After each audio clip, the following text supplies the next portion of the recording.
Hey guys, I just wanted to run through the PowerPoint and give you kind of a sort of live version of how to do each step. It's still important to go through the PowerPoint on a lot of these steps, um, but if you see it done, sometimes that's different than reading the instructions.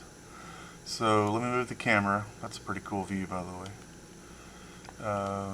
Okay, so I've got it out of the way. So on the PowerPoint, the first thing is to create a blank PowerPoint. What this is for is not a presentation. You're not going to turn in the PowerPoint. It's just a workshop. And a year or so ago, we kind of learned as a class that you could use a PowerPoint for a workshop and do a lot of things like the grid on the photo and some editing. And it's a good place to do several different functions for an art class. So if you just go into your desktop folder, save a PowerPoint, call it workshop, and we'll come back to that, and we're going to use one of those slides. And you can use that throughout these next 9 weeks, maybe for several things. Okay, so this section just takes you through a few of the main things for taking a good photo that'll work well for what we're doing. The dramatic lighting, the viewpoint, 3/4 view. Don't stop with one photo. Try several so you got some choices. In the cropping so that it matches the painting surface. So on the PowerPoint, I talk about dramatic lighting. That just means that instead of just using daylight or lights coming straight down, try some things that get these shadows, like right in here, that show the form of the face. So I've done some examples here, and I put some things you can read that say some things like that side's a little too dark. If I hadn't tried several, I may have just been stuck with that one. I'm pretty sure I'm going to go with this one or one close to it. I may change, but it'll be something kind of like this that I'll use for the painting example in class. You can also do facial expressions, that kind of thing. So you could have something possibly that your camera was above you looking down and you're making a crazy face. All that's fine to do. Just remember that the shadows, I like to have the eyes not in the shadow. When you wear glasses, you kind of have to be careful with the view a little bit so you don't get a big light area in the glasses, a reflection. So just some considerations. Also a 3/4 view. If you look straight forward here, I think the expression on my face kind of says it all. This doesn't really show a whole lot. This view and the profile view, that's not a true profile, but those two really don't work well for what we're doing. What you want instead is this 3/4. It just means you're not straight sideways, you're not straight forward. And what happens is, depending on how much your face is turned, you get this little triangle right here. And you can start to notice if your face is turned enough, the tip of your nose will go out past your cheek and it will cut off this area, this triangle. So you can look for that.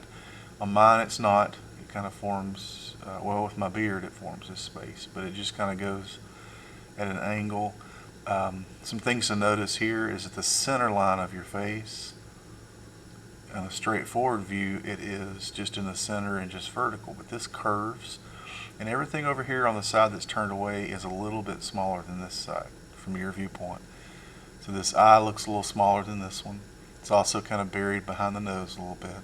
You see less of this side of the nose, this side of the mouth, and the center line over is smaller. So if you're just aware of those, that will help, and we'll address that more in the drawing stage. So get a good view, dramatic lighting, 3/4 view. I may do one that's turned just a little bit more, but this one will definitely work.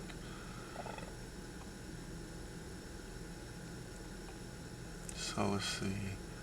Okay, so for cropping, if you look up here, if you take a picture, let's see. Let me just borrow this one, and I'll scoot down here to a blank slide.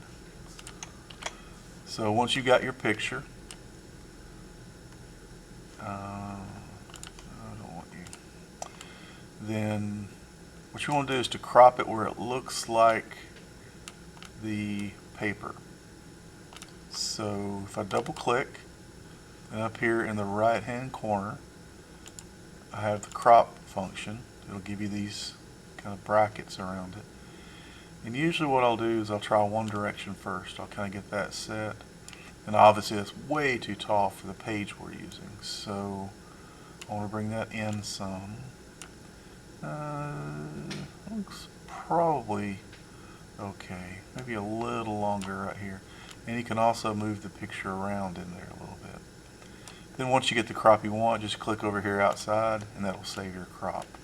So now you've got this that you can enlarge and work from. Okay, so what I just did there, and I'll come back to this slide in a second. That was, let's see.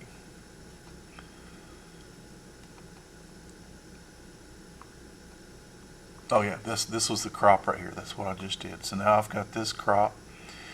Next thing I want to do is to create a grid on both your painting surface and the photo. So imagine this is the piece of poster board that you're painting on. And again, these are available if you haven't picked those up. I still have kits. If you haven't picked up your acrylic kit, just let me know. I can go before or after school, or between about 11:30 and 1. I can drop them off in the office. There's also some of this poster board cut for you. Just email me, let me know when you're coming. But if you'll take this and measure down each side, so I think this is 14 inches on this one. So if you measure 7, put a little dot, measure 7, put a little dot, then just connect it with a line. So you divide it in half vertically. Then you take each one of these halves and do the same thing.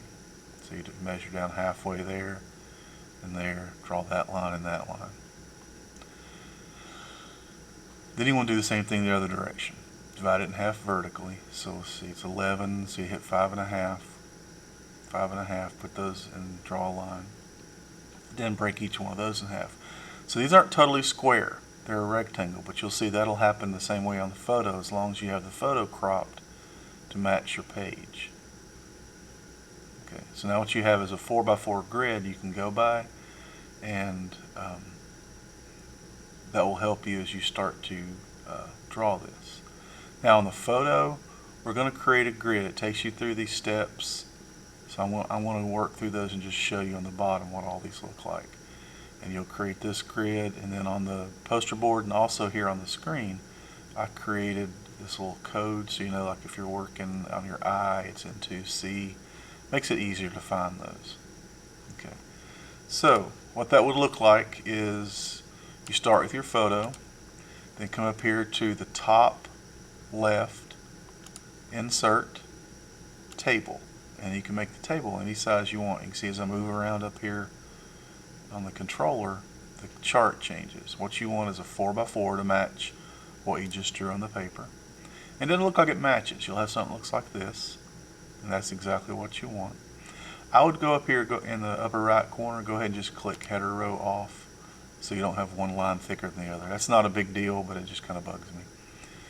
Then what you want to do, you notice that my cursor right here will change to that 4 arrows. That means you can move the whole thing around. And what I do to match it to your photo is I'll put one corner like that, then I'll grab the other corner. Now I've got the 2-sided arrow. That way you can move it left and right and top to bottom and just totally cover up your whole painting, or your whole photo, excuse me. Alright, so once you've got that, you want to highlight the whole thing. Let's see. Yeah, okay. So highlight the whole thing. So again, if you missed that, I click and hold in the top left, and as I drag, I just drag down to the bottom right, and it'll all turn that gray color.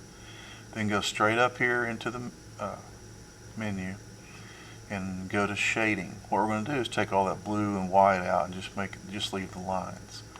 So if you click on shading, come down here and click no fill, then click over to the side so you unhighlight it. What you have is a grid over the whole thing. Then to put the numbers and letters in, what I did is just insert. I did word art, and I did an A. Let's see, why is it not going there? And since the picture is darker in the background, what I did is I went in the upper left to the home menu. I made the letters white, so I can see them better.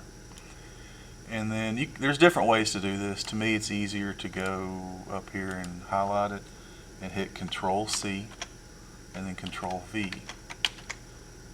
And I'll just get the characters. And again, as long as you get it coded, it doesn't matter if you do it the exact same way I'm showing you. Then I just go in and change them to B, C, and D. And then I'll do the same thing down, copy, paste. Oh, I need one more. And I'll put these in the side.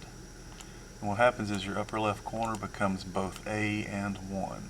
And like right here, I just moved it up so it's not blocking the image. And then I'll just go down through there and turn those into 1, 2, 3, and 4. And I try to remind myself every time I make a couple of changes, I'll hit Control S for save. And see, I just got rid of my grid. So, alright, so if that happens, I accidentally got rid of my grid somehow. What I'll do is I'll just go back to Control Z. And you keep hitting it till you get to where you made the mistake. So there it popped back, and I can come back here and finish up and then hit save. So usually there's a way out of it if you make little mistakes, and I make a lot on computers.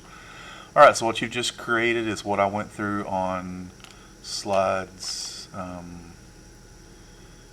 19 through 19 through 27. That's what I just showed you right here. So you'll have something that looks like this. And you've also got your poster board. So what I'll do is I'll do another video that'll start us with some light pencil outlines to draw this in. And then we'll start painting on top of it. And when we start painting, we'll just apply what we already know from the practices we did to create this look. And we'll control the background instead of worrying about what's actually back here. We'll start putting in what needs to happen. Like I'll make it lighter here since my face is darker. I'll make it darker here. And I think you'll be surprised. Over this series of 2 self-portraits, you're going to create one that's realistic and one that is kind of distorted. And if you use the painting techniques on top of this gridding that I'm showing you now, you'll probably be pretty surprised at what you come up with. This is something that I get to see as a teacher each time, and I've done this for probably 20 years in class, and it's probably one of the top 2 or 3 assignments that students really feel pleased with what they come up with. Then we'll do this one, I'll explain it later. It's a distorted grid where you get this strange looking distortions. This is just one of a bunch I've done over the years that it'll look like you but not you all at the same time. So we'll have some fun with that later.